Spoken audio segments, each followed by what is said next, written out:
Now,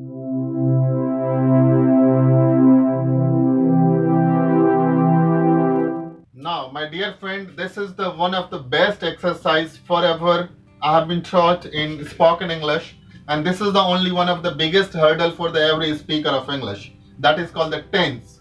और दूसरा नाम मैं टेंस का एक टेंशन भी देता हूँ, बिकॉज आदमी हमेशा टेंशन में रहता है कि हम टेंस कैसे बोलेंगे, टेंस कैसे बोलेंगे। और जिस तरह से इंग्लिश में इसका नाम टेंस है, हिंदी में भी इसका नाम बहुत अच्छा है, जिसको हम काल कहते हैं। हिंदी में हम कुछ अलग तरह से काल को देखते हैं, बट काल को हिंदी में समय कहते हैं। बट अगेन, समय और काल में बहुत अंतर होता है। Now I can give you the very simple example of a tense as a definition. Whatever time take to do any action is called tense. काम को करने में जो समय लगता है उसे क्या कहते हैं? टेंस कहते हैं। क्रिया, क्रिया या कर्म, कर्म करने में जो समय लगता है, काम को करने में जो समय लगता है उसे क्या कहते हैं? टेंस कहते हैं, काल कहते हैं। टेंस कितने प्रकार के होते हैं? 3 प्रकार के। तो there are 3 kinds of tense: present tense, past tense, future tense. Present tense को हिंदी में वर्तमान काल कहते हैं, फ्यूचर टेंस को भविष्य काल कहते हैं, और पास्ट टेंस को भूतकाल कहते हैं। मींस एक, अगर हम उसको अच्छी तरह से हिंदी में समझने की कोशिश करें तो जो समय अभी चल रहा है उसको वर्तमान काल कहते हैं, और जो समय चल रहा था, जो बीत गया है, उसको भूतकाल कहते हैं, और जो आने वाला है उसको भविष्य काल कहते हैं। Now it's a very simple to understand what is the present tense. In this part we study about work finished in present time, that is called the present tense. Hindi में इसको कह सकते हैं, इस भाग में हम लोग पढ़ते हैं कि काम वर्तमान काल में समाप्त होता है, उसे प्रेजेंट टेंस कहते हैं। Again, what is the present tense? Whatever work we are doing in present time, that is called the present tense. और जो काम हम वर्तमान समय में करते हैं उसे हम प्रेजेंट टेंस कहते हैं। एक एग्जांपल के लिए, एक आइडेंटिफिकेशन के लिए याद रहना चाहिए, प्रेजेंट टेंस में मोस्ट ऑफ ऑल 99% हो लगा होता है। इसका आइडेंटिफिकेशन है ह, हैं, हूं, हे, हो, और इसके अलग अलग प्रकार हैं। तो अब प्रेजेंट टेंस कितने तरह का होता है? प्रेजेंट टेंस 4 तरह का होता है।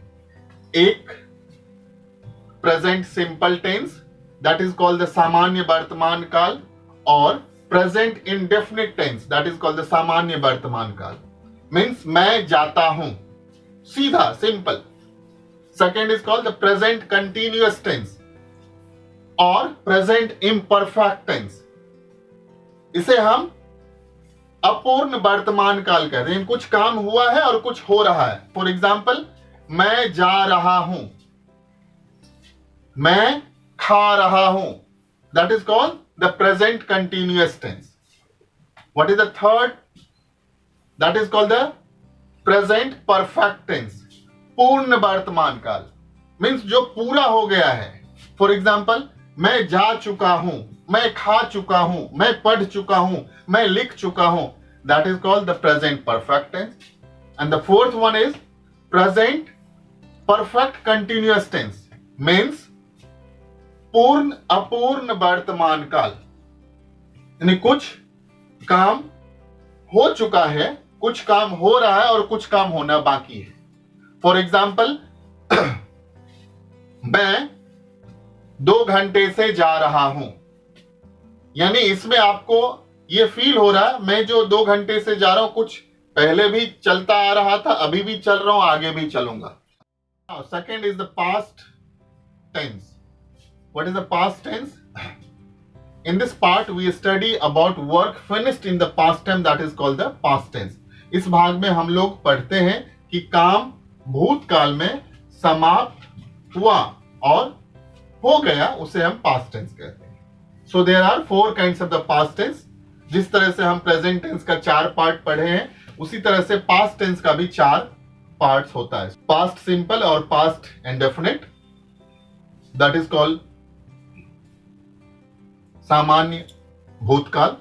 Second is called past continuous और past imperfect. Apurn Bhutkal. Third is called past perfect, that is called Purn Bhutkal.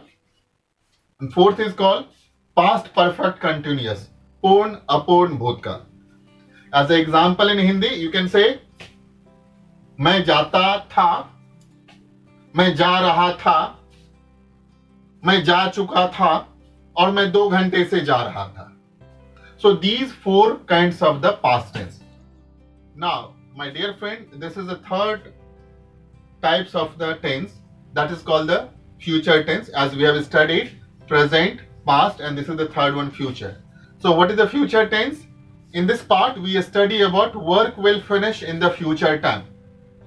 इस भाग में हम लोग पढ़ते हैं कि काम भविष्य काल में आने वाले समय में समाप्त होगा, उसे हम फ्यूचर टेंस कहते हैं. फॉर आइडेंटिफिकेशन, इसके मोस्ट ऑफ ऑल सेंटेंस में गौ लगा होता है, गौ, गा, गे, गी, हिंदी में समझने के लिए, और इंग्लिश में समझने के लिए ईदर शैल और ईदर विल लगा रहता है, उसे हम फ्यूचर टेंस कहते हैं.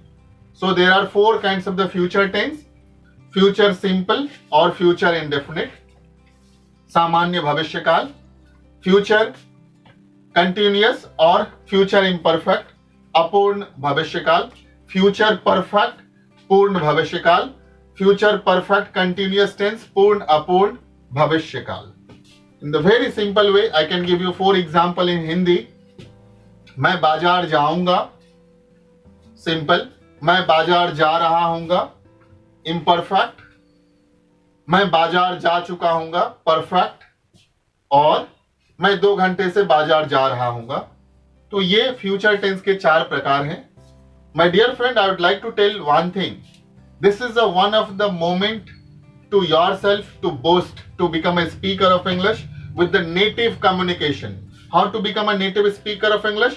Only you will have to create within you.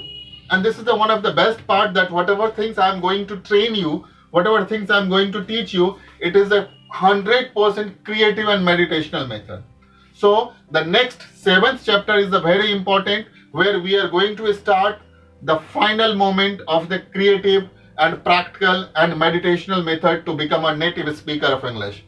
So I wish you all the best to become a native speaker of English. Thank you very much.